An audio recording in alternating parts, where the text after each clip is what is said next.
There are some really strange and sometimes frightening mysteries that have circulated the world for decades. There are times when these strange events are suddenly solved, whether it's done by scientists or even the internet. Peritons refer to a radio astronomy term for a short radio signal that is a length of only a few milliseconds and is believed to be of terrestrial origin, although it can come from beyond the Earth as well under a different name. It's also said that peritons are named after a mythical animal that's half bird and half stag. This mystery has been racking the brains of scientists for at least 17 years. Since 1998, astrophysicists from Australia's Parkes Observatory have been detecting some strange bursts of radio signals or waves that would later become known as peritons. It seemed as though they were emanating from all over the sky and lasted only fractions of a second and were said to happen once or twice annually. Some of the scientists believed that these radio waves were coming from somewhere nearby, and others thought it could be the result of a lightning strike or something similar. These bursts or waves had characteristics that were consistent with an event that seemed to have traveled from distant galaxies, or even other astronomical objects. For ages, these signals had confused the astronomical and astrophysical world up until recently, when it was found that the signal had been coming from somewhere a lot more mundane. The truth was revealed by a graduate student named Emily Petrov, who was from the Swinburne University of Technology. It was found that the bursts of the ominous radio waves had actually been coming from a microwave oven that someone had opened while it was still running. One of the astronomers had thought that the waves most likely had a terrestrial explanation, which would explain why they seemed to emanate across the sky. In truth, it had not come from the sky at all, and was actually originating right next to the telescope.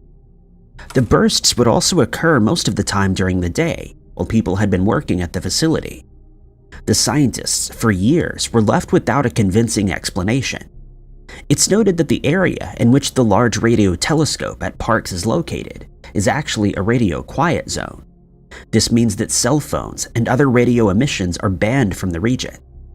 The periton frequency was found to be at 1.4 GHz and was not known to be generated from an obvious radiation source. In the earlier months of 2015, the graduate Petrov had installed an interference monitor at the Parkes telescope.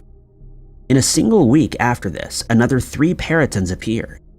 The monitor she installed was able to pick up more emissions than the telescope was, and it revealed that with every periton at 1.4 GHz, there was a lesser spike in the waves at 2.5 GHz. Petrov began thinking about what could possibly emit 2.5 GHz, and the obvious answer was microwaves. There was still one mystery that remained though. Microwave ovens, such as the one used at the facility, generate 2.5 GHz and not 1 point out. Another set of experiments was conducted by Petrov, and she found that if you were to open a microwave door while it was still running, the magnetron emits a spike in radiation at 1.4 GHz, along with the 2.5. The ominous peritons, in the end, were caused by a staff member at the facility, who had the habit of opening the microwave before it was done. Antoine de Saint-Exupery was the author of The Little Prince, as well as other works of literature. At the same time, he had been a French aviator who had lost his life during the war. This had been under some rather mysterious circumstances. Antoine had joined the military in 1921 with his first posting to the cavalry. Antoine had an interest in being a pilot after he'd flown a plane in 1921. He then managed to secure a transfer to the French Air Force. He had soloed for the first time using a Sopwith triplane, leading to the reward of pilot's wings. The obsession for flying had only grown from here and would go on to last until the end of his life. After a short-term posting in Morocco in North Africa, Antoine left the force. This didn't stop him from flying, and in early 1923, he crashed a plane he was operating and suffered a fracture. This still had not stopped him from flying, and he pursued a career as a mail pilot and would go on to fly all over areas of Western Europe as well as North Africa.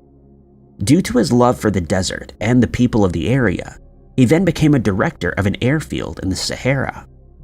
Antoine would go on to fly throughout the region, where he would rescue other pilots whose aircraft had gone down. In 1939, the aviator was recovering from some injuries he had sustained in another plane crash. But this didn't stop him from applying and being accepted as a reconnaissance flyer for the French Air Force, where he would use a 2-engine Block 174. After this, he would go on to spend some time in Canada, leading to the release of The Little Prince in 1943.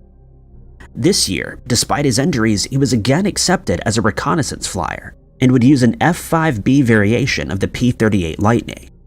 Again, he crashed, which would bode ill fate for his future, and yet again he was back in service a short time later.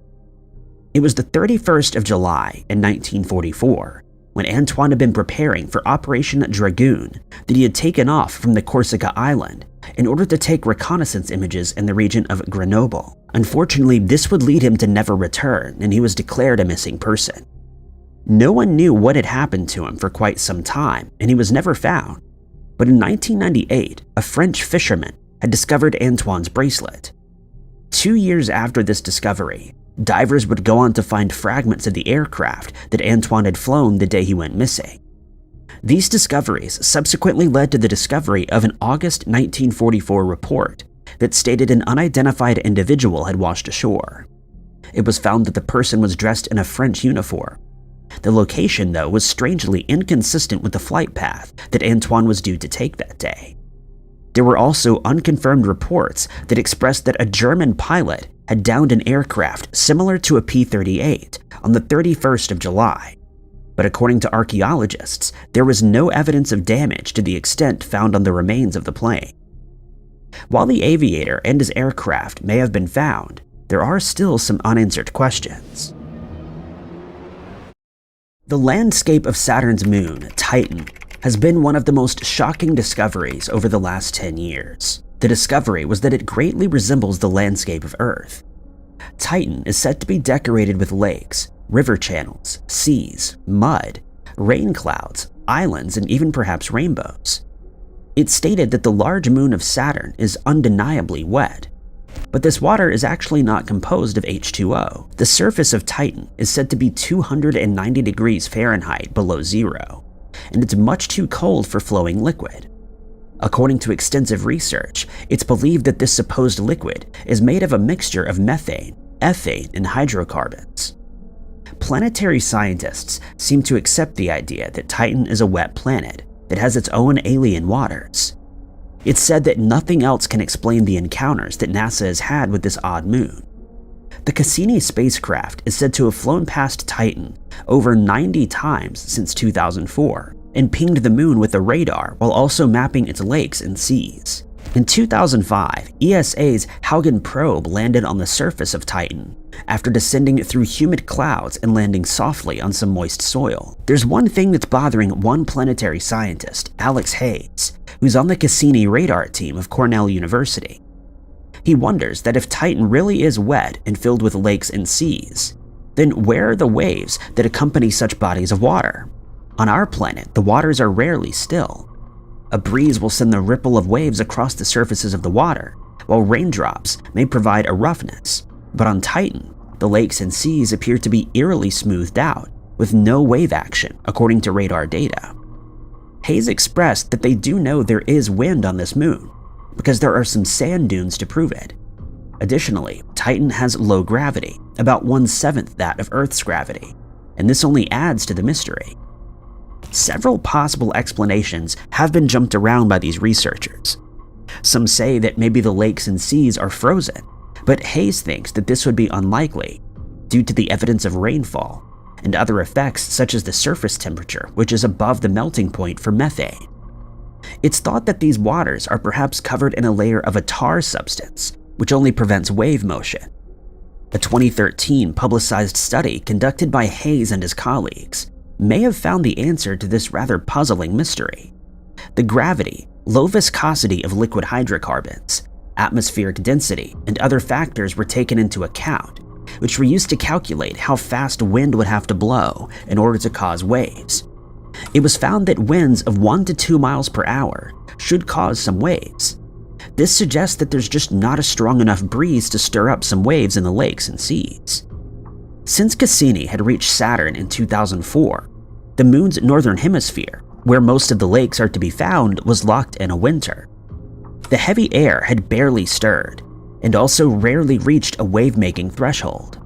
In August of 2009, the sun was said to have crossed Titan's equator, which meant that summer was approaching, which brought heat, light, and wind to the lakes of Titan. Hayes expressed that these winds were due to pick up in the approach to the 2017 solstice, which should bring about strong enough winds to spark up some wave activity. So the mystery had been solved. There's just not enough wind on Titan to cause any ripples or waves in the hydrocarbon fluid lakes. The Pioneers are said to be the most precisely navigated and tracked spacecraft to this day. Before Voyager 1 and 2 had explored the outer solar system, it was Pioneer 10 and 11 that set the path. The Pioneers were launched in 1972 and 1973, and were the first spacecraft to transit the asteroid belt, as well as the first to come into close observation of Jupiter, and with only Pioneer 11 coming into observation with Saturn. The Voyagers and the New Horizons spacecraft and the Pioneers are all past Pluto's orbit, and it's said that they'll continue on their path outward from the solar system's center. The Pioneers are being powered by 4 plutonium-238 radioisotope thermoelectric generators, or RTGs. The spacecraft had carried many scientific devices that would allow them to take images and detailed measurements of the environments found around Jupiter as well as Saturn, and even the solar system. They additionally carried the Pioneer plaque with a message for extraterrestrials that they may come to encounter. This would be used to give these extraterrestrials information on the origin of the 2 probes. The Pioneer spacecraft did exhibit some unique features, allowing them to precisely track Earth-based receiving stations. They were both spin-stabilized and also required only very few course corrections that may perturb their motions. The combination of the transceiver on the spacecraft and the ground-based Doppler tracking used on the 2 Pioneer missions had allowed their acceleration to be monitored to an incredible accuracy. But the Voyager spacecraft was not spin-stabilized and had to undergo a more frequent use of thrusters, and could also not be tracked at such an incredible precision. It was noted that the Pioneers would slow down due to the effect of the sun's gravitational attraction. This has led to the discovery by a researcher working at NASA's Jet Propulsion Laboratory in 1980 that the Pioneers were slowing down further than the data had initially predicted. The acceleration appeared to be a relatively small difference, but it had actually led to the Pioneers straying thousands of kilometers closer to our planet each year than they were supposed to. This sparked some serious confusion among scientists. Even though this was a small sunward acceleration, it did suggest a breakdown in the principle of gravity, as it was described by general relativity. This caused many individuals to be interested in the issue and wondered why they'd been slowing down. This later became known as the Pioneer anomaly. Some suggested that perhaps our basic understanding of the fundamentals of physics could possibly be flawed, but this was not the case as an explanation began to emerge. Various studies were conducted on the Pioneers, and the suspect of the slowing down appeared to relate to the thermoelectric generators.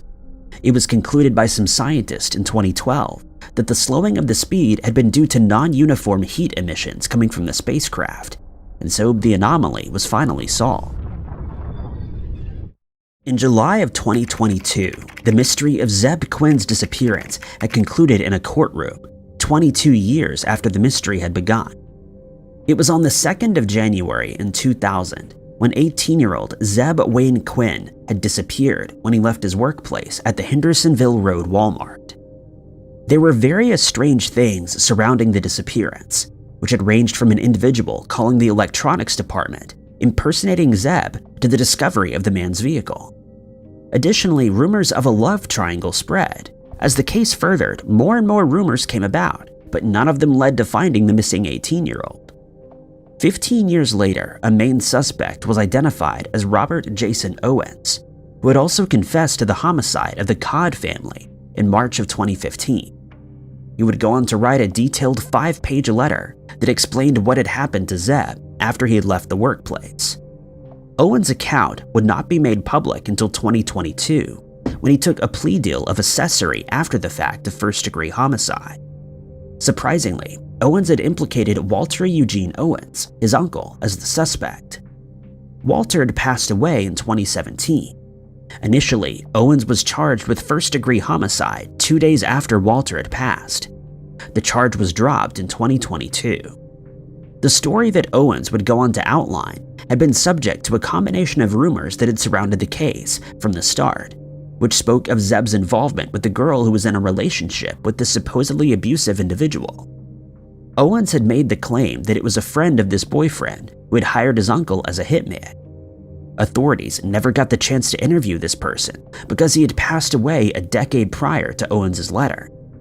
While the court may have accepted this plea deal, it was left with the question as to how this could have been the end of the decades-long mystery of the man's disappearance, with some of the public not being satisfied with the outcome and leaving questions, such as if Owens was in prison for the homicide of Zeb, would that mean that the Codd family would still be alive today?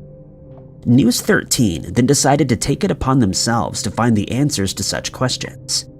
They managed to obtain interrogation videos, records, and interviews with Owens. They had taken to tracking down those who were directly involved in the case that could possibly provide further insight. Sam Nefzi from News 13 had made phone calls and sent emails and letters to individuals who were brought up in the case. This had ranged from detectives to family members and people of the community. Those who were close to the case had declined participation, which included the district attorney Todd Williams. With no luck, they decided to get a hold of a print journalist who had covered the case, and his name was Brett Forrest, and he agreed to meet with them. A former NYPD homicide detective, as well as a hostage negotiator, Alfred S. Titus Jr., had also assisted the team. After interviews with experts, News 13 had then looked through the WLOS archive, which revealed 22 years worth of interviews. During their research, they would go on to hear that the authorities had no more evidence in 2017 than they did in 2000. The difference was only that their main suspect had laid out what had allegedly taken place. The body of the missing Asheville 18-year-old has still not been recovered to this day. As far as the court and the public are concerned, the case has been solved due to the allegations that were laid out by Owens. There's said to be no evidence tying Owens' uncle to the homicide, aside from his written account of what had supposedly taken place that day. On the 4th of August, 1987, Joy White and Carl Tyson had rushed their newborn, Carlina White, to the hospital for a fever.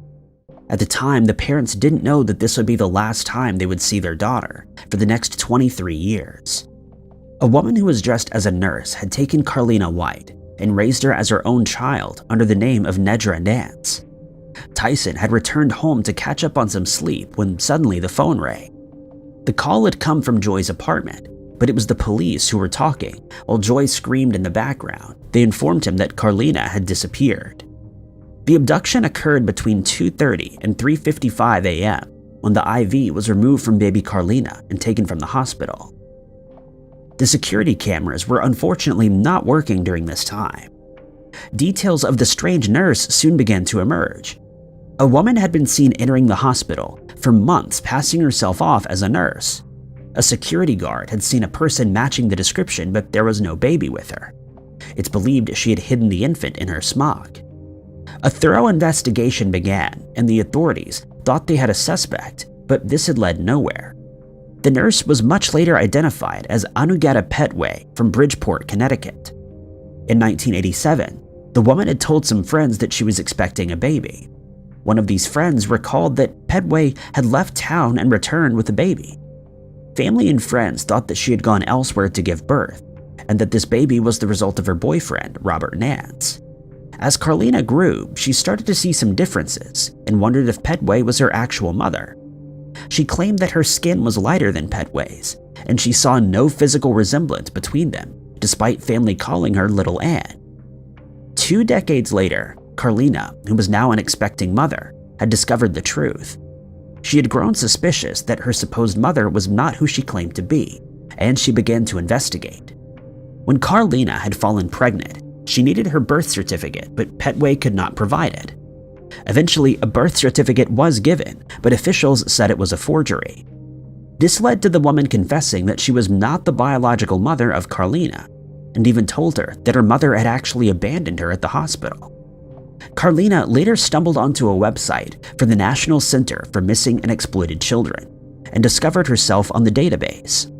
On the website, she found a baby picture of herself, which looked exactly like her own daughter, Samani.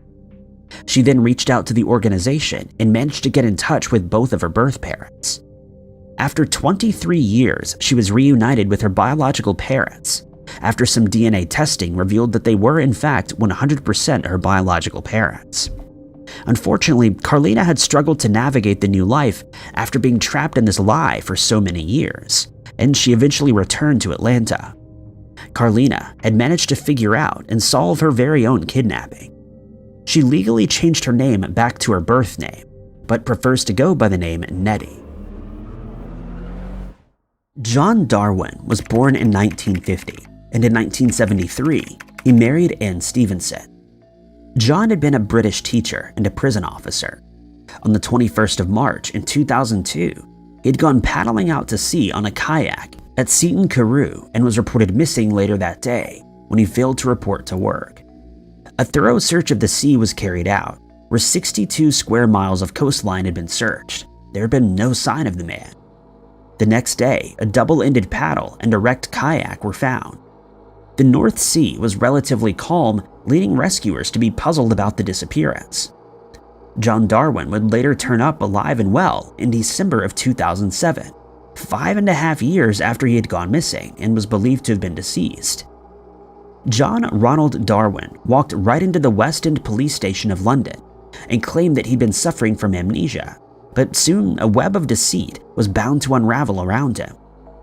One of the very first things he told officers was that he thought he was a missing person.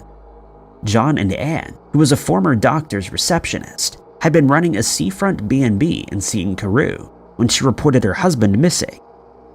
While rescuers searched extensively for the man in the sea, he was actually being dropped off at Durham Station by Anne as the first stage of a plan that would convince many that John was no longer alive. While the married couple initially seemed wealthy and happy, they were actually in debt. There was a hike in their mortgage payment, and in 2002, they were turned down for a bank loan, and 6 days later, John had disappeared into thin air. After he had turned up in London, he had then released a statement which said he had no intention of defrauding anyone or any business. He would then go on to explain that the last thing he ever remembered was that he had gone to Norway in 2000 and had recollections of being in a kayak but doesn't remember an accident. These deceptions were very quickly revealed by the authorities and some media inquiries. John's wife, Anne, had maintained her innocence in the ordeal, but this too was revealed to be a lie when an image of her and her husband was publicized. The two of them had been smiling at an estate in Panama. Then she confessed that she had known the whole time that he was alive and well, and added that her sons were going to hate her and possibly never forgive her. The image in question was dated as the 14th of July in 2006, which supported that she had known he was alive the whole time.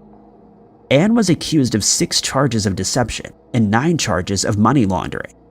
She then maintained an unusual defense of marital coercion, where she claimed that her husband had forced her to go along with the whole plan. The prosecution believed that this was a true criminal partnership, though. The sons of the Darwins were Mark and Anthony, and they were forced to provide evidence against their mother. The two had become estranged from the Darwins after the deceptions were revealed. Neither son could even look at their mother during the hearings. After John had vanished, a rescue operation of £100,000 was sent out. Anne had hidden the fraud from her sons, and insurance had paid out on various policies. The case of the missing kayaking man had been solved, and he admitted to 7 charges of deception, as well as another 9 for money laundering. The disappearance of John Darwin ended up just being an insurance scam. The mystery of the deep-sea fish that has tubular eyes and a transparent head was finally solved by marine biologists. It was the researchers of Monterey Bay Aquarium Research Institute that had figured out the half-century-old mystery of this strange fish creature. Since the discovery of the barrel-eye fish in 1939, biologists have known that its tubular eyes were good at collecting light, but it was thought that its strange eyes were fixed in place, making it seem as though they may have had tunnel vision, where they would only be able to see what was directly in front of them. For ages, it was believed that these eyes were fixed in place, and it would not be possible for the fish to see in front of them, and it would be rather hard to capture prey in their relatively small mouths. A new paper written by Bruce Robinson and Lim Reisenbichler had shown that these eyes can actually rotate inside of the transparent shield that covers its head. This rotation allows for the fish to peer up at prey and focus forward to be able to see what it's eating. Through years of research, it was found that deep sea fish are known to adapt to their pitch black environments in the most incredible ways. There are several species of deep water fish in the family, and they're said to live at depths where the sunlight fades into blackness. They make use of ultra-sensitive eyes to look for faint silhouettes of their prey overhead. Robison and Reisenbichler made use of a video from MBARI's remote-controlled vehicles to study these fish off the shores of Central California. At depths between 600 and 800 meters, or 2,000 and 2,600 feet below the surface, the cameras on the vehicles usually showed that the barrel eyes would hang motionless in the water, and their eyes would glow a vivid green in the bright lights of the vehicles. Additionally, the videos that were captured revealed that the eyes were also surrounded by a transparent, fluid-filled shield that covered the top of the barrel eye's head. Existing descriptions and images of these fish do not capture the fluid-filled shield, which is most likely due to fragile structures being destroyed when they were captured and brought up by fishing nets. The two marine biologists were rather lucky when they brought up a net-caught barrel eye fish still alive, and it survived for several hours in the aquarium aboard a ship. The researchers were able to determine through this that what the vehicles had captured was accurate. The fish had rotated its eyes as it would turn its body from a horizontal to a vertical position. Not only did they have a splendid set of headgear, but their deep-sea adaptations also led to the formation of large flat fins that allowed them to remain motionless in the water and move in a precise manner. The small mouths are suggestive that they're selective when capturing prey. They also have large digestive systems, which alludes to the fact that they feed on small animals as well as jellyfish. The stomachs of the fish they had captured also contained some jellyfish fragments. While these barrel eye fish may appear ghostly and strange, they seem to harbor some unique adaptations to their deep-sea lives. A circular cuneiform clay tablet was discovered in Nineveh 150 years ago, and it's since puzzled scholars and scientists as to what information it may harbor. It appears that in 2008, this mystery was finally solved, and the tablet was translated for the first time since its discovery. It's now known that this tablet is a contemporary Sumerian observation of an asteroid impact that occurred in Austria. In this area, there was a giant landslide said to be 500 meters thick and about 500 kilometers in diameter, which had been a mystery to geologists since the 19th century. In the middle of the 20th century, it was concluded that this was caused by a large meteor impact due to evidence of crushing pressures and explosions. This view had later lost interest as a better understanding of impact sites began to develop. There's no crater in this area, and so it does not look the way an impact site should, at least according to modern eyes, and so it was viewed as just a landslide. The impact theory comes back into play after research was conducted by Alan Bond, the managing director of Reaction Engines Limited, and Mark Hempsell, the senior lecturer in astronautics at Bristol University. The research is said to center around the aforementioned clay tablet, which is another 19th century mystery. It currently resides in the British Museum, collection number K8538, and is known as the Planisphere. It had been discovered by Henry Layard in the ruins of a library at Nineveh. The tablet was said to have been created by an Assyrian scribe around 700 BC. It's believed to be an astronomical work due to the drawings of constellations, and the text is said to have constellation names. It's since attracted a lot of attention, yet no one has been able to come up with an explanation as to what it may be. With the use of modern-day computer technologies that are able to simulate trajectories, as well as completely reconstruct the night sky from thousands of years ago, it's been established as to what the planisphere may refer to. After some thorough research, it was found that it is in fact the copy of a night sky notebook of records made by a Sumerian astronomer detailing the events that had occurred in the sky before the dawn of the 29th of June in 3123 BC. Half of the tablet is said to record planetary positions as well as cloud cover, but on the other half of the tablet, there appears to be an object that is large enough for its shape to be seen even though it's still in space. Accurate notes were taken down of its trajectory relative to the stars. Surprisingly, an error better than 1 degree is said to be consistent with the impact. The accurate observation detailed on the tablet had suggested that the asteroid in question had been over a kilometer in diameter. The original orbit of the Sun was an Aten type, which is a class of asteroid that orbits close to Earth and is resonant with the Earth's orbit. And so the baffling mystery of the landslide and the inscriptions on the circular tablet had been concluded and were unexpectedly connected with one another. Roderick Justin Ferrell was born in Kentucky in March of 1980 to his 2 teenage parents. Ferrell had barely known his father because right before he was born, the father joined the military.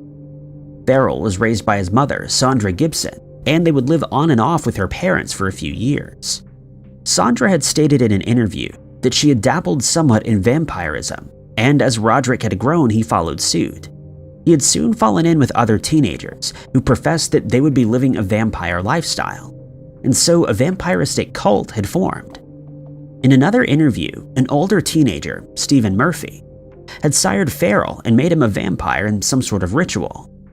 Ferrell had told people that he was a 500-year-old vampire that was named Visago and started to recruit some followers. Among these recruits was a 16-year-old named Howard Scott Anderson. Ferrell became more unhinged as time went on and would later face charges of burglary, trespassing, and animal cruelty. In November of 1996, Ferrell, his girlfriend Charity Keese, Anderson, and Dana Copper went to pick up Heather Wendorf. He imagined that they would be moving to New Orleans to live as a vampire family. Ferrell also thought he was saving Wendorf from her troubled home, as court documents stated that she had expressed being abused by her parents. Both Ferrell and Anderson had entered through the garage of the Wendorf family home, where Ferrell was armed with a crowbar. Upon encountering Richard Wendorf as he slept on the couch, Ferrell struck him and ended his life. Naomi was the next family member to have her life taken by Ferrell. The two men had then searched the house for any valuables and took the blue Ford Explorer that they had. Heather's sister had discovered her parents in the house as she returned home. Heather did not know that her parents had just had their lives taken from them, though, until the group had left town. It didn't take long for this gruesome mystery to be solved, and after 4 days, the authorities managed to catch up with the group. After this, the press had gone wild with claims of the Vampire Clan. In an interview, Ferrell had denied taking part in this and stated that a rival vampire clan was trying to frame him. In addition to this claim, he had also stated that he had multiple personalities and that he was trying to ditch being a vampire. Unsurprisingly, he was charged with 2 counts of first-degree homicide.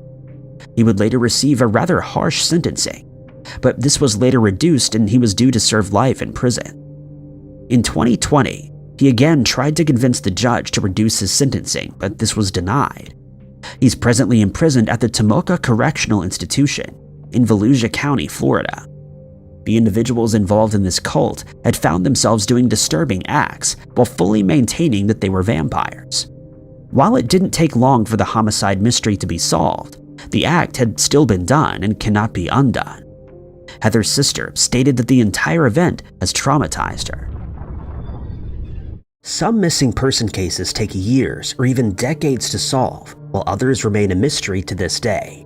But on occasion, these types of cases have a positive outcome, such as the disappearance of 52-year-old Lynn Comar, who disappeared from Parma in Ohio in 2022.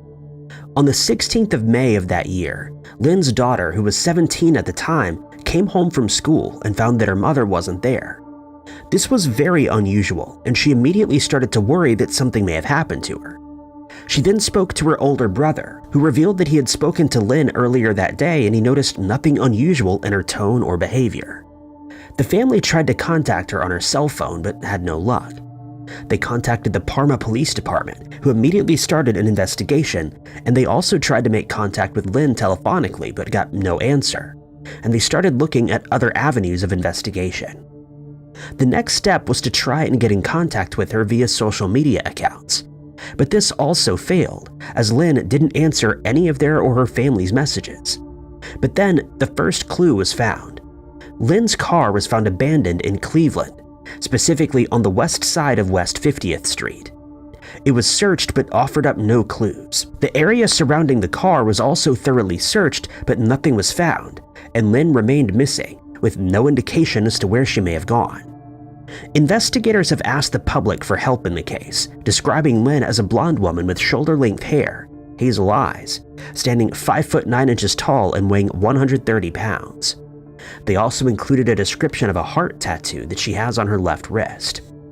What happened next is the best possible outcome when it comes to a missing person case.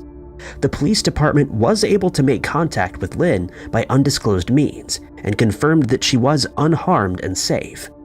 They've not released any further details in the case, other than to thank everyone who was involved in the investigation, and stated that the case was now considered closed. Lynn's family never disclosed why she suddenly disappeared or where she went, but they were thankful that she had been found and she was now safe. In April of 2024, Noel Marie Lynch was a 23-year-old woman living in Inglewood, California. She was a graduate of St. Francis High School in Sacramento, after which she attended the University of California and San Diego State. But her time here was less than pleasant, as she wasn't enjoying being far away from her family, and when the COVID-19 pandemic hit, she found it even harder since lockdowns made it impossible to socialize with her fellow students. She then made the decision to move closer to home and enrolled at California State University in Sacramento. This allowed her to live with her parents rather than on campus, which made her life much easier. But then events took an unexpected turn. Noel's parents told investigators that she wasn't in the best frame of mind when she walked out of their house on the 1st of April of that year, though they didn't say what it was that upset her. She then got in her car and drove away after telling her parents that she was planning to travel to Southern California. Investigators haven't revealed why she wanted to go there, but her parents felt uneasy about the trip, as they felt she was vulnerable in the mental state that she was in. The following morning, at around 3:30 a.m., she contacted her parents and told them that she'd been involved in a traffic accident. They immediately panicked, but Noel assured them that she was fine and had not been injured in the crash. She had no means of transport though, since her car was now inoperable and could not be repaired since the damage was too extensive. Her mother told her to go to a hotel near LAX airport, as she'd booked a room for her to stay in. Her parents told her that they would travel to the hotel and meet up with her there, but when they arrived, Noel was nowhere to be found, which they found very strange. But the case was about to get even weirder. The next day at around noon, her parents received a phone call from an unknown number, and when they answered, they realized that it was Noel calling. She spoke incoherently and didn't say where she was, which they found even more worrying. She then ended the call. Later that same day, she was captured by security cameras as she was walking away from an apartment complex on East Redondo Avenue in Inglewood, which is about 6 miles away from the hotel where she was meant to be staying. It's unclear how she traveled to this area or what she was doing there, but when an apartment in the complex was searched, some of her belongings, including her backpack, were found. It then became clear that she had in fact been to the airport when her cell phone was found at a Southwest ticket counter. It was speculated that she may have boarded a plane, and concerns only grew for her safety, as her parents felt that she may be in need of medical treatment. They were worried about her mental state since she'd been acting out of character, and when she had the chance to tell them where she was, she failed to do so. Investigators released details of the case to the public, including a description of Noel, which stated that she had brown hair and blue or green eyes, stood 5 foot 8 inches tall, and weighed 125 pounds. They also described a birthmark on the inside of her arm by which she could be identified, but no further leads came in. No one had seen her or had contact with her, and if they had, they'd not come forward, and her family started to worry that something bad had happened to her and that she may never be found. But thankfully, this case has a happy ending. Noel's mother posted to her Facebook account on the 3rd of April, 2 days after her daughter went missing, stating that Noel had contacted them and that she was no longer missing. They thanked everyone who spread news about her disappearance online, but didn't reveal how she managed to contact them or where she was when she did so. Investigators also didn't release any further details and merely stated that Noel was now safe and no longer considered to be a missing person. Whatever the case may be, her family could finally rest easy in the knowledge that Noel wasn't in danger, and she could finally return home, though it was never disclosed whether she returned to her parents' house or whether she continued with her studies. 28-year-old Alec Fischmann, known to his friends and family as Jaden or Sundog, became the focus of a missing person investigation when he suddenly disappeared on the 28th of September, 2023. At the time, Alec was living in Henderson, Nevada, and on the 27th of September, he traveled to Las Vegas where he boarded a flight. He told his family that he would be flying to San Francisco to visit an ex-girlfriend of his. He'd planned to stay in San Francisco for 3 weeks, but before he arrived, a series of events would unfold that his family struggled to understand. The first flight only traveled as far as Denver, Colorado, where Alec had a 10-hour layover before the final flight to San Francisco. He waited patiently and eventually boarded the flight, but then something strange happened. According to reports, he caused a fellow passenger some discomfort when he was seen filming them with his cell phone. The passenger spoke to airline staff, and Alec was asked by the airport security to leave the plane, which he then did. One would think that he then bought a ticket for the next flight, but instead he called for a lift and traveled to the Econo Lodge Hotel in Aurora, where he checked in at 2:13 a.m. He stayed at the hotel for 8 hours, most likely catching up on some lost sleep, and then checked out just after 10 a.m. Security cameras at the hotel showed him leaving on foot rather than calling for a ride. He never told his parents about the incident on the plane, and when they did contact him, they got no answer, causing them some concern. They decided the best thing to do was to contact the authorities, and Alec was reported missing. When his cell phone records were checked, it was found that he last used it on the 28th of September, and that it was still switched on the 30th. Almost a month later, on the 23rd of October, his cell phone pinged off a tower in Oakland, California. Someone had somehow gotten a hold of his phone and was using different apps to ask for money. Concerns for his safety were higher than ever, and speculation started to run rife that he may have met with foul play, and that someone had taken his belongings, including his phone. This is when the case took a sinister turn. Alec's family started receiving messages via his social media accounts from a gang that demanded money. They further stated that they knew where the family lived and sent several threatening texts that were then forwarded to the police. Investigators couldn't do anything, though, and told the family that they could only act on those messages if it was proven that Alec was in some kind of physical danger. Information about Alec's disappearance was made available to the public, and he was described as having brown hair and brown eyes, standing 5 foot 6 inches tall and weighing 150 pounds. They also described his tattoos, which included the words Joshua 19 on his arm, a ship and a bottle on his ankle, 2 fish on his shoulder, and writing in Hebrew on his chest. They described the clothes he was wearing, as well as his green backpack, but no one reported having seen him, and he remained missing. No further details were ever released, but the case was solved, and his family's many months of worry had finally come to an end. In August of 2023, Lisa and Amato Saldana, the parents of 33-year-old Azia Saldana, asked the public for help after she went missing from Torrington in Wyoming.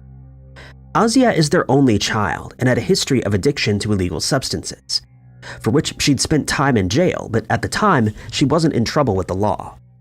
On the 26th of August of that year, Azia was at her parents' house when she decided that she wanted to gamble on a slot machine.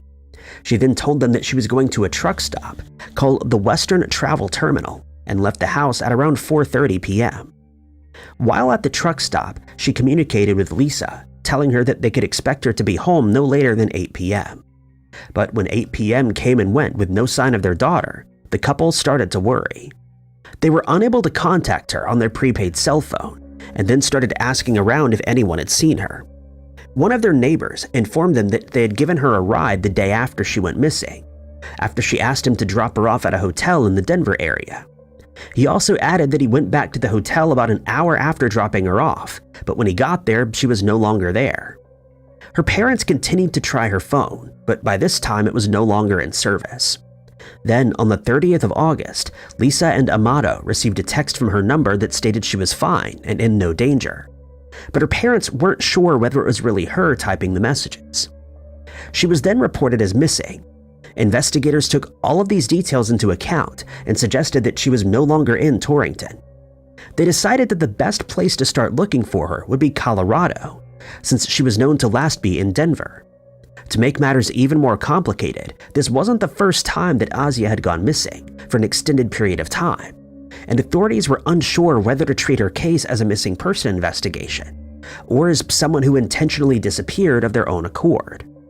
When she went missing in the past, she was found to have traveled to Denver, Brighton, Nebraska, and Scottsbluff. Those instances were different though, since she would always check in with her family, which she failed to do on this occasion. At one point during the investigation, it was revealed that the police had come across what they referred to as useful information, but they didn't divulge any further details. In November, 3 months after she went missing, Azia called Lisa and stated that she was fine. She didn't give any details about the time that she was missing, or where she was at the time of the call, but told her mother that she wanted to come home. The case was closed, but unfortunately this wasn't the end of her troubles. Before she could return home, Azia was arrested once more and charged with felony possession and distribution of illegal substances, as well as careless driving, failing to report an accident, driving without insurance, and other charges stemming from earlier illegal substance offenses. In July of 2001, 35-year-old Partha Burman was a very successful businessman. He was the owner of Kadim, one of the leading brands of footwear in all of India. But having such success comes at the expense of one's own safety.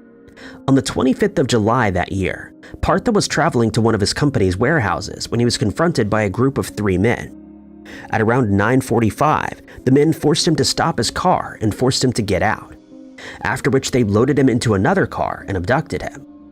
He would later tell investigators that he tried to resist the kidnapping at first, but when one of his abductors produced a firearm and fired at him, he felt he had no choice but to comply. He was then taken to a secluded house close to the border between India and Bangladesh, and from here, his abductors contacted his family to negotiate a ransom amount. The kidnappers demanded that they pay an amount equal to around $2.5 million, and his family scrambled to find the requested money, since every hour that passed put Partha's life in further danger. In these types of cases, it's never guaranteed that the abducted person would be released after the payment is made, as some criminals find it impossible to resist the urge to demand more money once the first had been made. But Partha's family felt it was the right thing to do, since they were certain he would come to harm or worse if they refused to pay. They managed to raise the funds, and miraculously, Partha was released on the 2nd of August.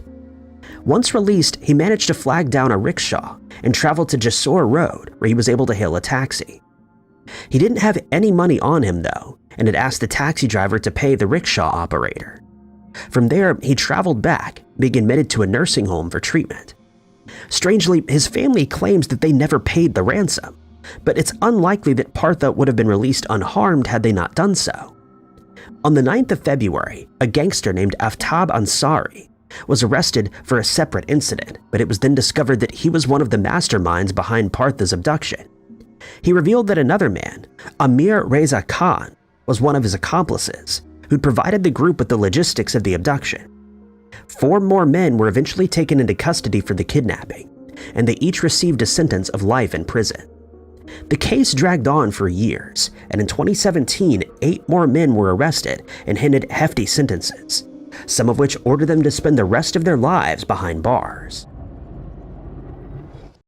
The strange disappearance of 38-year-old Perry Saturn in 2004 is one that no one could have seen coming, since he was a successful and famous wrestler who seemed to have a great future ahead of him.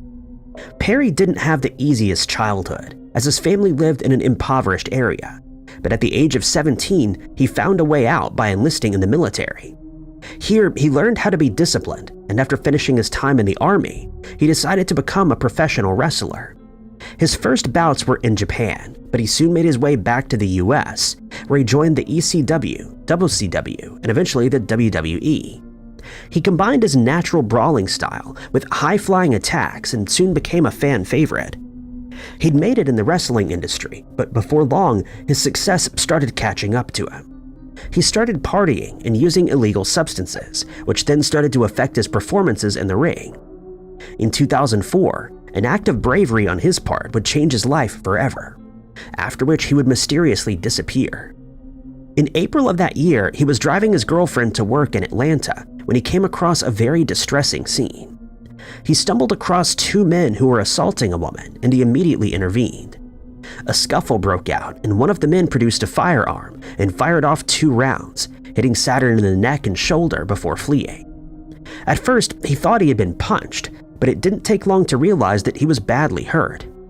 He received treatment for his injuries and was left in a lot of pain and resorted to using very strong painkillers along with illegal substances. Since he had already been using these substances in the past, his addiction only worsened, and before long, he ended up losing everything he'd worked for, including his house. He was now homeless with nowhere to go. During this time, he became convinced that he would pass away without anyone knowing what had become of him. And for the next 2.5 years, he struggled to come to terms with his situation. But while living on the streets, he met a woman named Lisa Kuhlmeyer, and he decided to try and get his life back on track. To everyone's surprise, he started wrestling again, and in 2009, he and Lisa got married. He made his first professional comeback appearance in October of 2011 in Fishersville, Virginia, and emerged the victor. On the 27th of April the following year, he won a triple match against Eric Cannon and Sir Bradley Charles, resulting in his first championship win in more than a decade, as he was crowned the 3XW Pure Wrestling Champion. In 2016, he was interviewed by Bill Apter and revealed that he had sustained a brain injury that was hampering his movement, and hence his ability to wrestle to the best of his abilities. 2 months after the interview, it was revealed that he had joined a class action lawsuit against the WWE. He stated that he had suffered multiple head injuries over the years that caused him to suffer repetitive brain injuries, but the lawsuit was ultimately dismissed. He's currently living in Minnesota, where he owns a house, and has stated that he isn't planning on doing any more wrestling any day soon. This is a strange tale that thankfully had a happy ending, but no one could have foreseen that Saturn's life would have taken such a drastic turn after coming to the aid of someone in a horrible situation.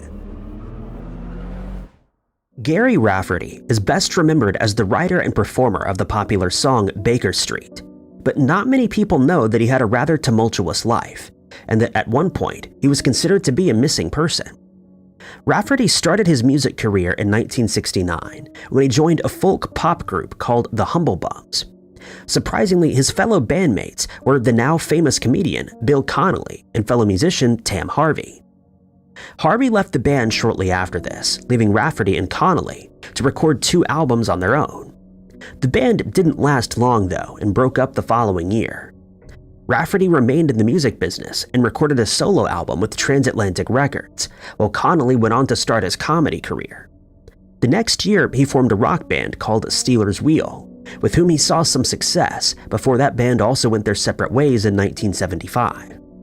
This resulted in some legal issues, and for the next 3 years, Rafferty didn't release any new material. But in 1978, he made a comeback as a solo artist and found instant fame with his hit Baker Street, which is still often played on the radio today.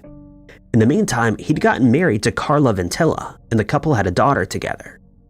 They would remain married for a further 20 years until Rafferty's alcohol addiction became too much, and they decided to file for divorce. This had little impact on his drinking habit, and before long, he would find himself in some trouble. In the summer of 2008, Rafferty made news when he was staying at the Westbury Hotel in Dublin, Ireland. He'd had too much to drink and started breaking items in his hotel room. The hotel's manager would later reveal that the room's curtains, carpet, and bed frame had to be ripped out and destroyed as they could no longer be used. Following this incident, Rafferty disappeared without telling anyone where he was going or what his plans were.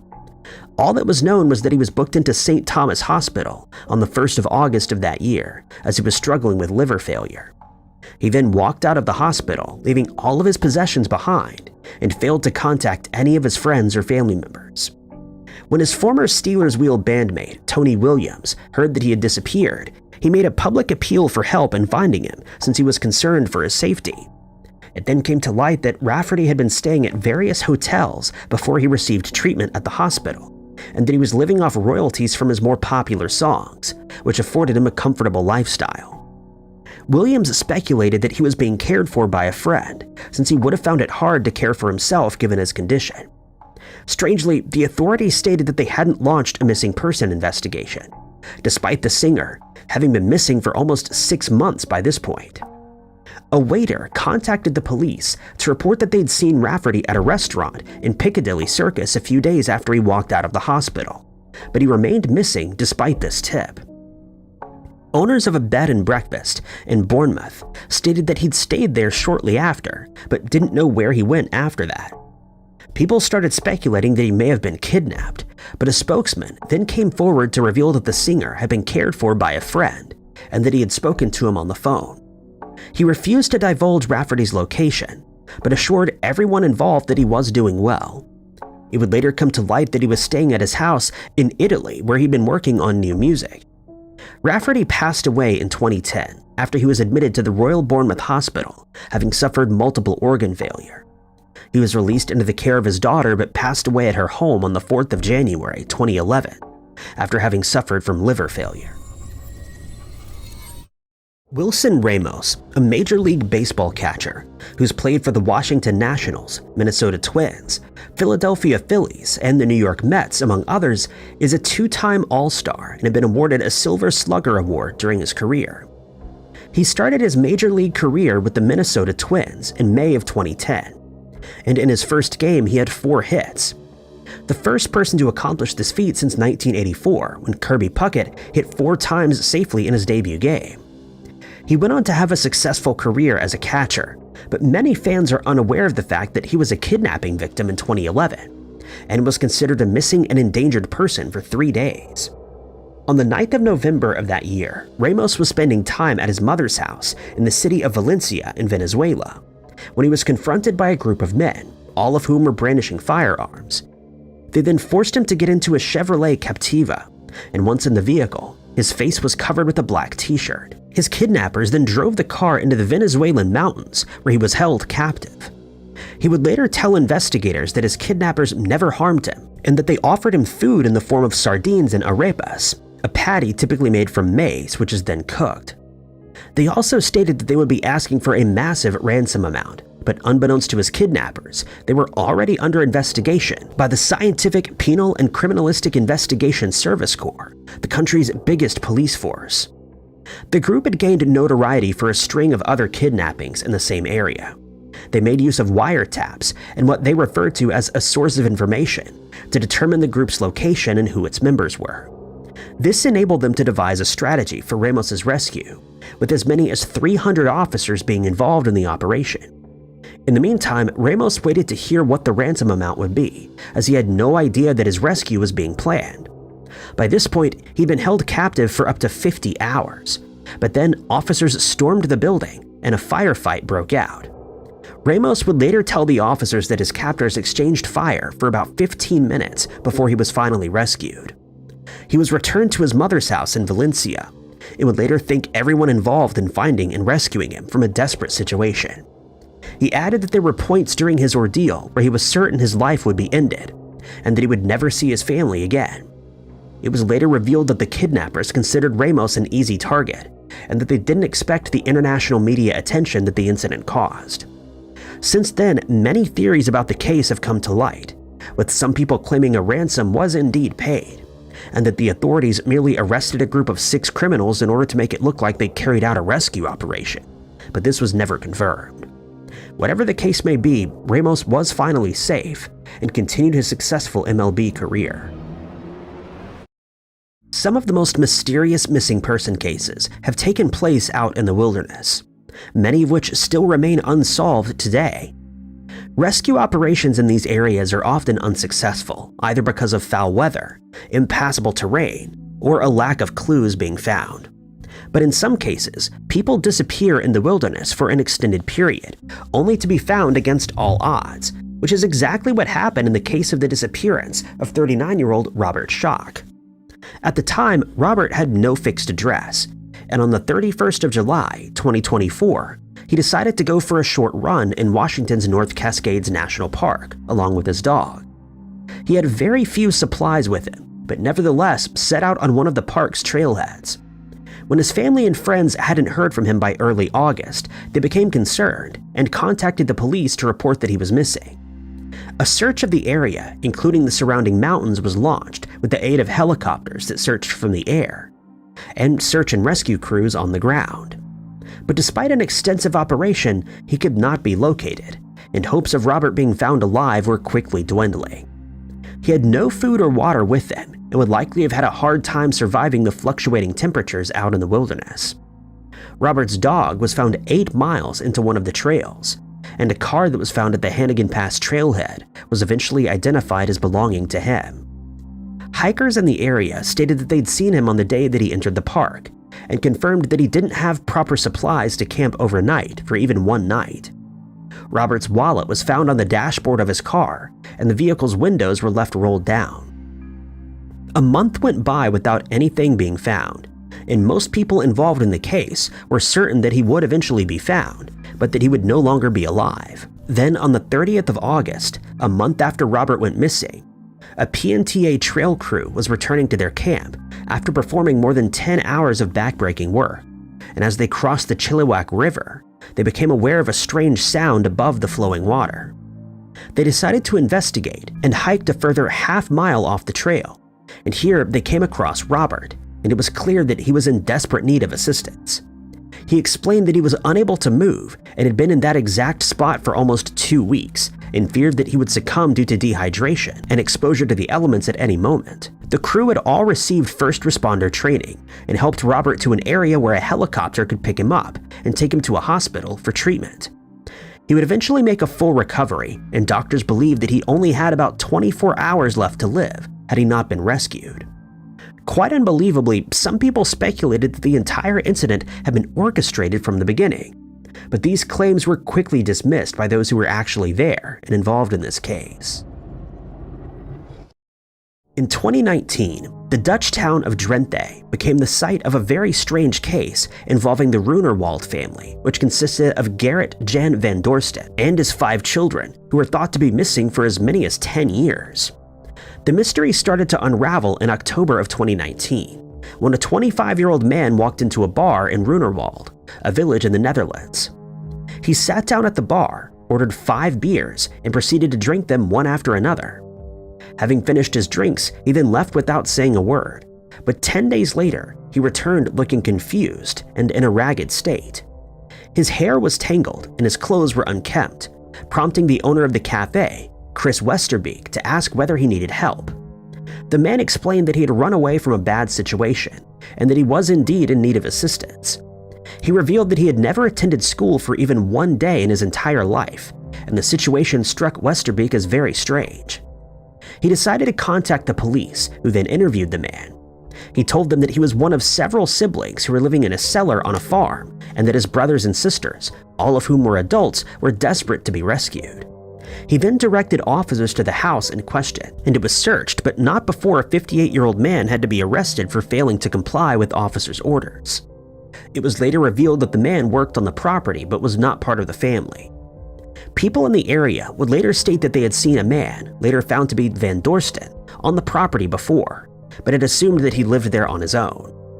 They had seen children on the farm on one occasion, but assumed that they were merely visiting. They knew that he had moved to the property 9 years prior, but knew very little about him, other than the fact that he spoke German and seemed very intelligent. He was often seen using binoculars to survey the property and wouldn't let any strangers near the house. When the search operation was complete, all 5 adult siblings were rescued from the cellar, and Van Dorsten was taken into custody. It would then be discovered that none of the family, including Van Dorsten, were registered with the authorities, and that he may have been keeping the family locked up on the farm, since he was certain the world was coming to an end, though this doesn't explain why he kept them there for almost a decade. It's thought that Van Dorsten's wife and the mother of the children passed away before they moved to the property, but it's also been suggested that she passed away while living there and was buried on the property, but neither of these claims have been confirmed. Officers reported that they'd located a secret staircase behind a cupboard in the house. This led to the cellar where the family was being kept, and they were finally rescued. They'd been living away from society for most of their lives and survived by growing their own food. The owners of the house had no idea what was going on in the building and stated that the rent was always paid on time. While Van Dorsten was taken into custody and questioned, he was never charged with a crime due to his failing health that stemmed from a stroke that he had suffered years earlier. The rest of the family was aided by Dutch authorities, and their current locations remain unknown.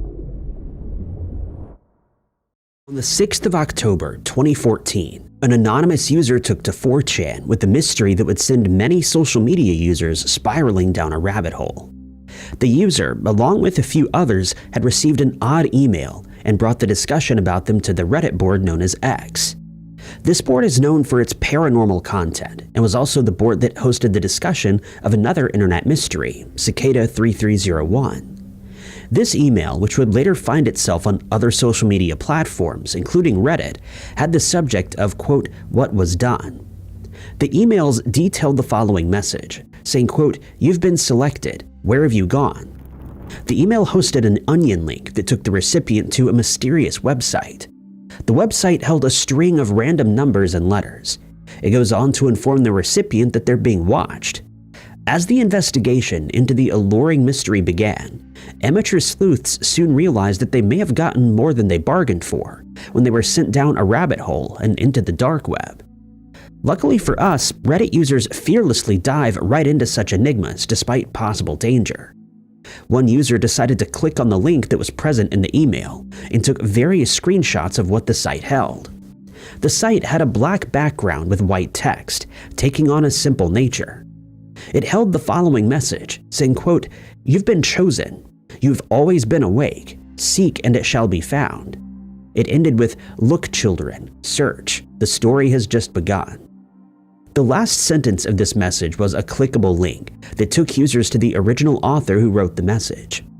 It didn't take long for Reddit to establish a subreddit titled 432 Mystery to discuss possible solutions and clues regarding the enigma. But the subreddit was left unmoderated, causing it to be banned. Furthermore, the original poster who brought this spooky email to 4chan admitted to browsing the dark web, which is how he wound up with the messages in the first place. The messages directed at the readers also consistently refer to them as child, and they're signed off as a CTM 1764. As investigations in both the Reddit and 4chan communities began picking up, more emails were being received. This time, the message said, quote, "we'll be in touch." They then listed the user's Facebook pages and Twitter pages, ultimately causing a panic. Still, amateur sleuths were not deterred by this and were adamant about figuring out who it was behind this creepy puzzle. As the website began going viral across various platforms, there was an update. Now it added WAV files, or high-quality audio files. There were 3 audio files in total, with various titles that were accompanied by the addition of Atlantean runes, which were translated into the word cage by some of the social media sleuths. Reddit users who managed to get their hands on the audio ran them through spectrograms, resulting in images. Adding to the mystery was the fact that the audio made use of the 432 Hz frequency, which gave the enigma its name. But the more users solved, the more puzzles would be presented. The admin of the website began posting personal information on those who were trying to crack the case, including that of Reddit users. This prompted some to theorize that the person behind the site was among them, contributing to the conversations. But as soon as personal information began to leak and sleuths were deciphering more of the symbolism, the admin disappeared. With the vanishing of the elusive entity, the subreddit dedicated to the mystery was banned. This strange ending led to a widely agreed upon conclusion. The whole 432 mystery was all an elaborate hoax that was created purely to troll the curious minds and see how long they could keep the game running. In July of 2012, something quite odd popped up on Reddit. It was a subreddit containing a mix of letters and numbers, which was shortened to A858 by Redditors. The unidentified Reddit user opened the sub and posted a whole bunch of nonsensical texts, with others immediately assuming that this was a code dump. Thousands of users on the platform got to work trying to figure out what the meaning was behind these random codes. It didn't take long for more subreddits to begin emerging, dedicated to deciphering the mystery. Many users devoted much of their time and lives to solving the A858 mystery, with many theories and possible solutions jumping up in the comments. Some believed it to be an insidious government experiment, while others felt that it was the work of extraterrestrials.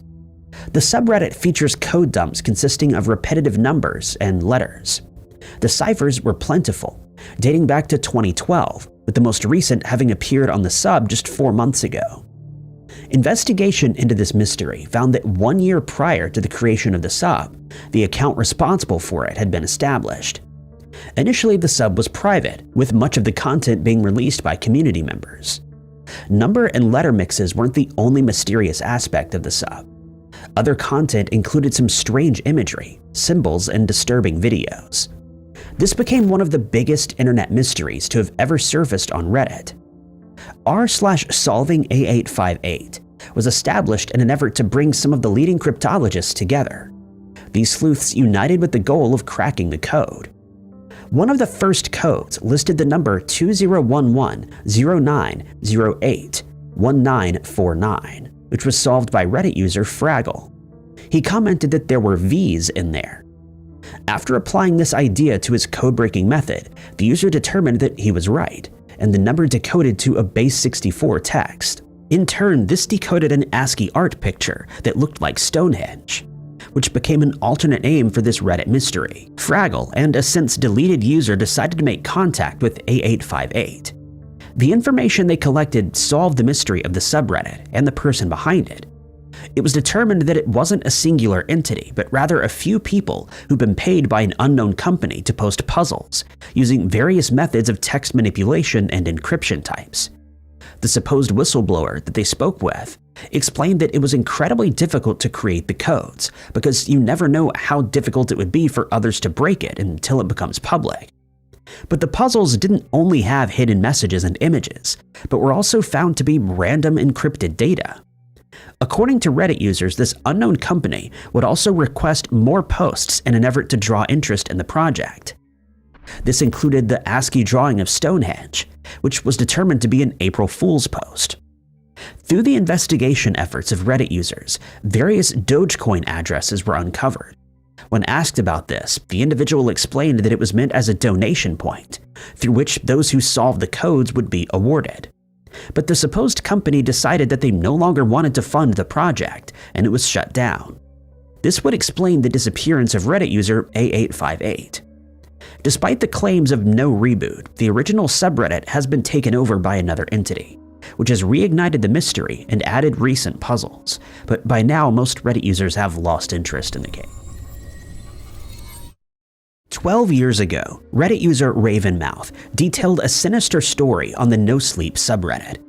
The mystery took the form of a strange audio recording that was made years prior. Ravenmouth explained that back in 1994 or 1995, they recorded this audio on the radio. The audio had unnerved the user so much that they vowed right then and there that they would never make a copy of it. It's been collecting dust in the back of a desk drawer, and it's plagued the mind of Ravenmouth for the last 16 years.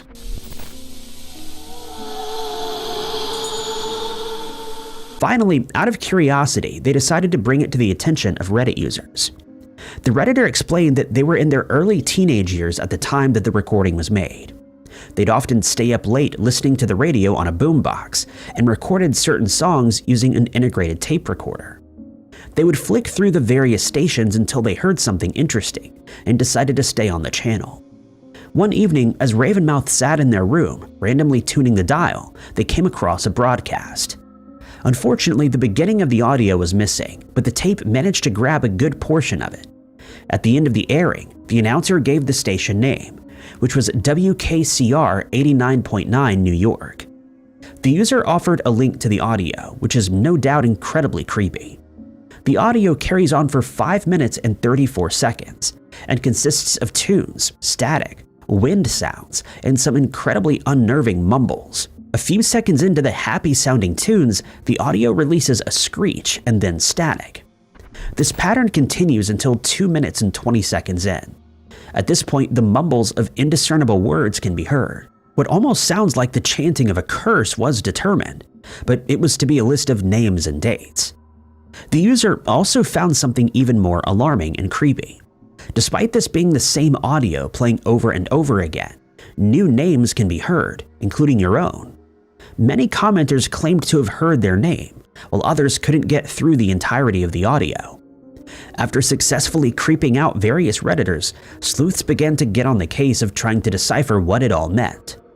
Some were able to deduce names, including Frank Oppenheimer, the American particle physicist, as well as Peter Dunwell, son of Robert, Henrietta Graham, and Rupert, along with various dates from 1985 to 1988. Most of these names pertain to well-known figures, including actors, actresses, musicians, and victims of different attacks, including Barry Valentino. Some users also decided to take another look at the radio station. It was found that WKCR-FM was a college radio station being operated by Columbia University. Further investigation discovered that the radio station was student-run and was dedicated to presenting a spectrum of traditional music, along with spoken art, experimental audio, journalism, and art music. This led to the conclusion that the installation recorded 16 years prior by the original poster was really just an experimental audio played on an art-dedicated student channel. The National Park Vandal first came into public view when a Reddit user posted an image of graffiti that defaced a rock formation of a national park. This quickly became a talking point on the forum as users became outraged.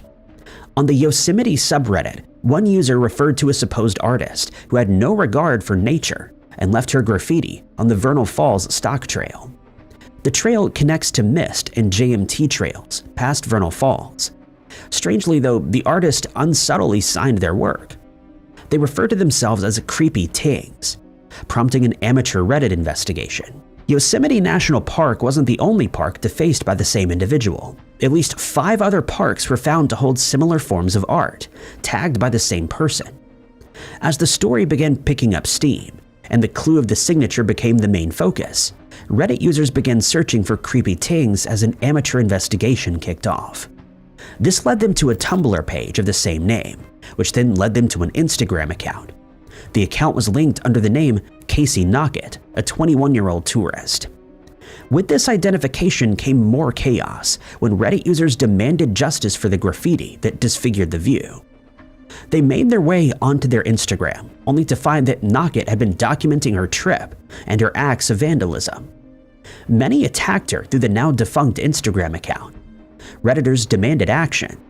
They also took various screen grabs of her accounts and shared them across multiple platforms. Her clear lack of remorse didn't help Knockett's case, and she responded to comments claiming that she knew that she was a bad person. In one post related to this case, a user commented revealing that he was an investigator for the Yosemite National Park. He thanked the community for tracking the vandal down, stating that an investigation could now be carried out against the assailant. Steve Yu, the investigator, added that the Reddit users on this particular thread ultimately led him to new data that could be used in the case. As the investigation proceeded slowly, Reddit users wanted their revenge. Aside from the comments on her Instagram account, Knockett also had her Tumblr hacked and taken over by a Reddit troll. This prompted concerns for the woman's safety. While Reddit, a notoriously foul-mouthed community, is revered for its assistance in various mysteries, its efforts haven't gone without a few bumps in the road. On the 13th of June that year, Knockett was issued a ban from public land administered by not only the National Park Service, but also the United States Forestry Service, the U.S. Army Corps of Engineers, and the Bureau of Land Management. She was additionally sentenced to 200 hours of community service in order to pay an unspecified fine. According to the head of the Yosemite National Park Service's law enforcement branch, Charles Culver, claimed that Reddit played a key role in the inquiry, stating that it serves as a powerful tool for investigation. It was later determined that 7 national parks had been affected and defaced by Knockett, resulting in a mostly successful cleanup of 5 of them.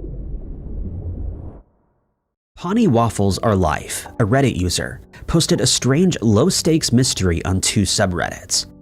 One of these was RBI, the Reddit Bureau of Investigation, and then the Australia subreddit, since her mystery was set in Perth, Australia. The poster explained that back at her previous house, prior to moving elsewhere in Australia, they would hear a mysterious musical chime every day. It was incredibly loud and would repeat a few times before stopping completely. The user noted that they did live near a church and thought that perhaps this chime was nothing more than a modern church bell, so they didn't think much of it. One day though, while sitting outside, the chime continued. This ultimately led her to a song that she quickly identified as Life in a Northern Town, but the version that was taking the form of repetitive dings was not this song. Then, after a bit of digging, they discovered another song called Sunchime. Sunchime by Dario G was popular mostly in the UK back in the 90s. The poster believed their mystery to be solved, thinking that a neighbor must have been a shift worker who just loved this song or was using it as an alarm ringtone. But when Pawnee Waffles or Life decided to move, the supposed chime followed.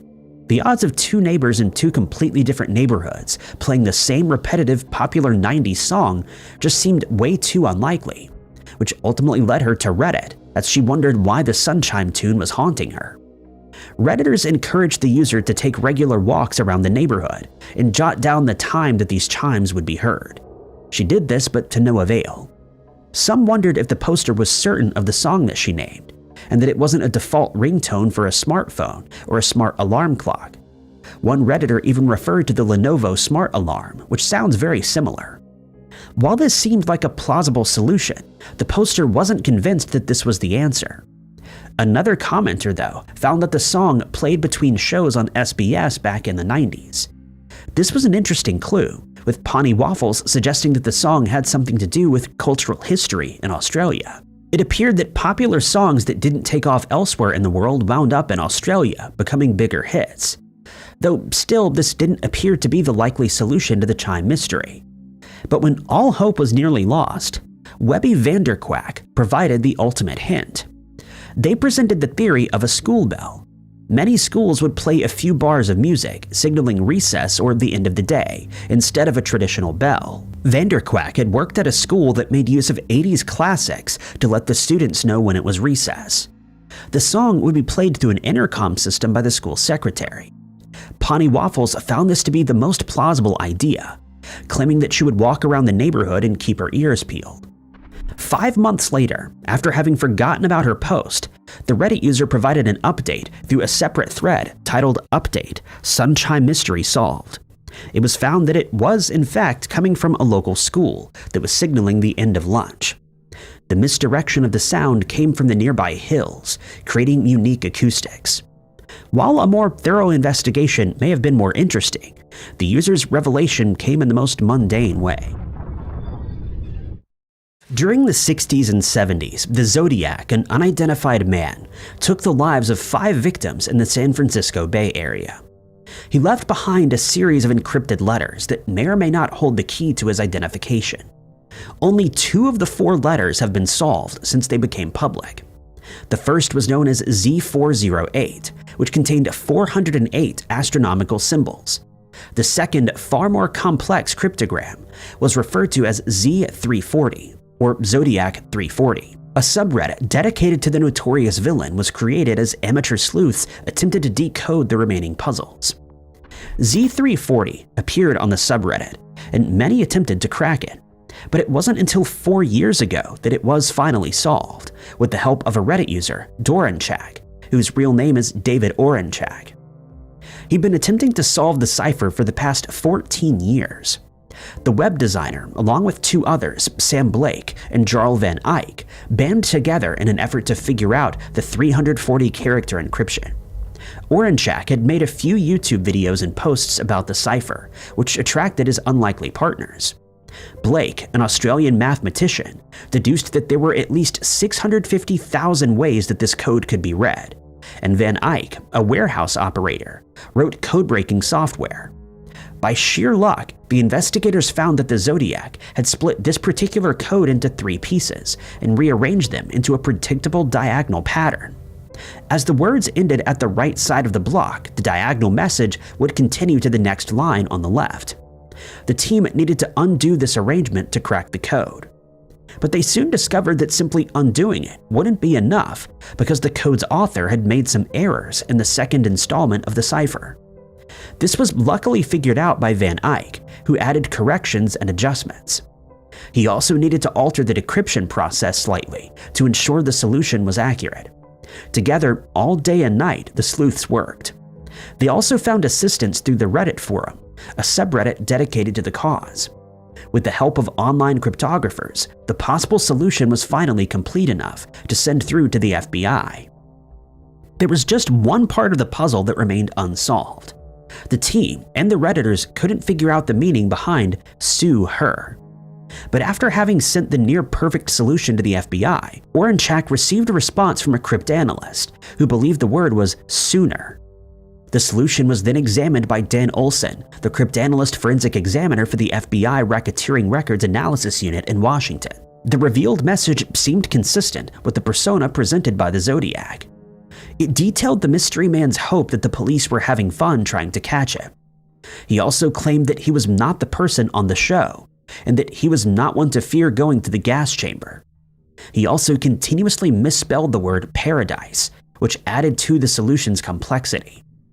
Not long after having presented the possible solution, Oranchak came back to the Zodiac subreddit to announce a revelation. "Breaking news," he stated, detailing how he and his team solved the Zodiac 340 cipher. He explained that it had been submitted to the FBI, which subsequently confirmed the solution. While the three men received much of the recognition for the solution, they also wanted to share the credit with the Reddit community of amateur sleuths who aided them in their search for the truth. Today, a homeless-looking man handed me $50 and this note. Do any of you have any idea what it means?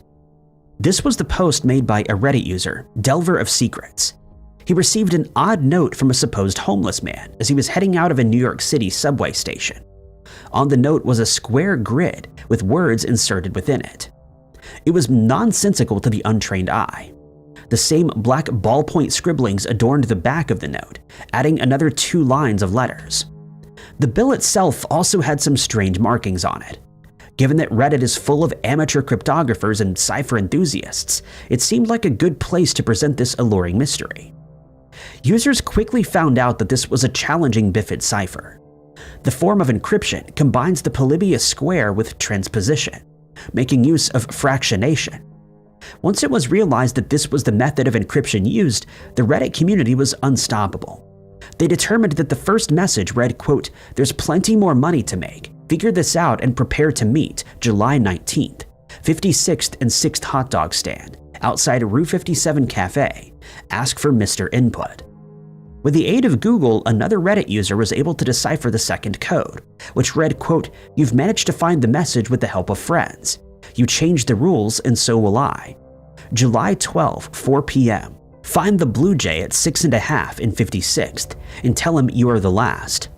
Next, user NewB managed to translate the name Mr. Input into an IP address, finding that it was derived from the United States Department of Defense. User JRM2003 determined that the markings that were scribbled on the $50 bill were referring to a Unix timecode.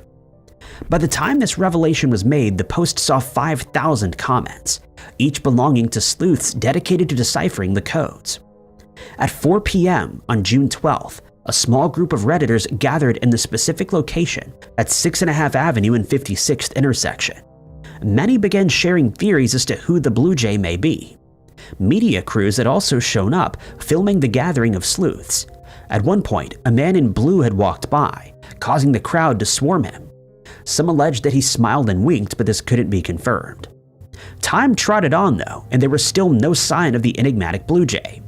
Later, another Reddit user sparked a second thread when he captured a picture of the supposed Blue Jay. He uploaded it to the forum, referring to a tattoo that cannot be seen in the image. The user, the Trombonist, explained that the delivery man who was sitting in his vehicle had a tattoo of a Blue Jay bird. Another Redditor decided to have a look on Google Maps, referring back to the days mentioned by the puzzle's creator. On that day, the same delivery man can be seen walking in the area. But while the codes found their solution, no one knew what was meant by it all. When all hope seemed lost though, one comment was about to change the course of the mystery. After having deciphered the second note, which was commented to the original post, another user replied, stating how the message conveniently referred to 56th Street, where Gotham Skincare was located. They suggested that this looked very much like a Dark Knight Rises marketing scheme.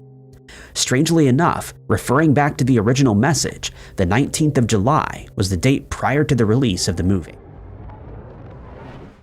12 years ago, one Reddit user received an eerie package in the mail. It was a CD case, which featured all kinds of album art. Fearing to listen to the CD, the user posted it online, wondering if anyone may have more information on it. The front of the case featured a dog with eye shine. Inside, it was a similar-looking dog standing on a bed. Part of the case was held up to a light, revealing hidden words that were previously invisible. Odd words and scribblings adorned the back cover, along with a mysterious police report inside. The page hosted a link reading goo.gl/YYGB2 and the number 14.5. Reddit users fueled the flames of fear and mystery by telling the Redditor to document his life from this point forward, and that he should not answer the phone after having received such a package. Eventually, the fearful user decided to listen to the CD, which blasted noisy music. What started out as mere curiosity blossomed into an intriguing and complex mystery around the Reddit platform. Soon, investigations began, determining that the album art was actually plastered full of website links. The URL present on the police report directed users to a Dropbox site, which held another clue. It was an image of a code written on a wall. Redditors were able to decipher this code, which produced a mysterious phone number. Upon dialing the number, though, sleuths were met with another mystery, and it was Morse code. After having deciphered this, it turned out to be another URL, this time directing users to SoundCloud. Using a spectrogram method, coordinates were found hidden within the audio. These GPS coordinates led them to an old cigar factory as well as a construction site. The mystery, though, didn't stop there. Just as users were getting into it and attempting to crack the case, a strange figure appeared. What was described as a mysterious creature began to interact with those dedicated to solving it. A subreddit was established where sleuths could discuss possible clues and solutions to the CD enigma. One user headed to one set of coordinates, the construction site. Here, they discovered a cassette tape that was stuck to the fencing surrounding the site. Once sleuths got word of the discovery, they headed to the cigar factory in search of another tape, and they found it. In the original post concerning the mysterious CD, one user referred to a noise band called Nequum Sonitus and provided a link to one of their songs.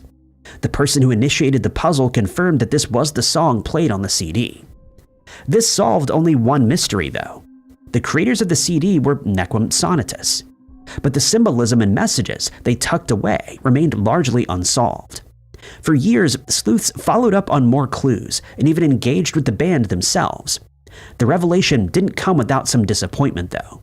It was all a publicity stunt for an album that was produced by the Tampa-based noise act Nequum Sonitus, which was found to mean noise criminals or wicked sound, depending on language translation.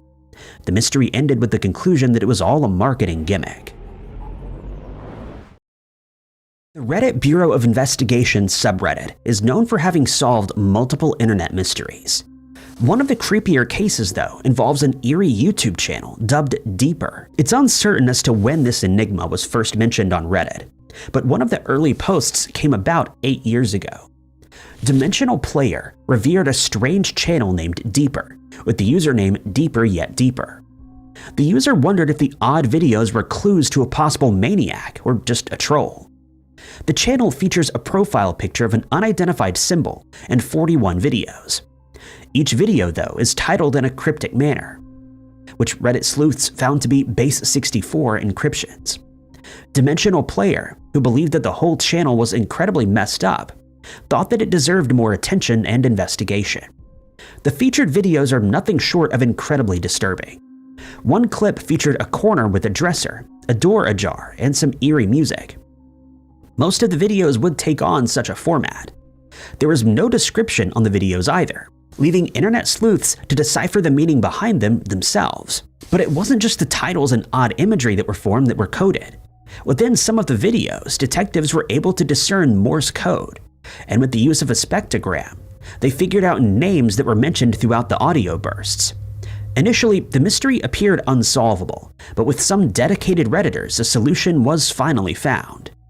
Just 1 year into the mystery, the RBI subreddit confirmed that the case was solved. Just a story pod, a Reddit user, refers to the creepy channel with cryptic messages and hidden codes. They explained that a few of the videos had been solved in terms of deciphering the messages, which spelled out a few unknown names.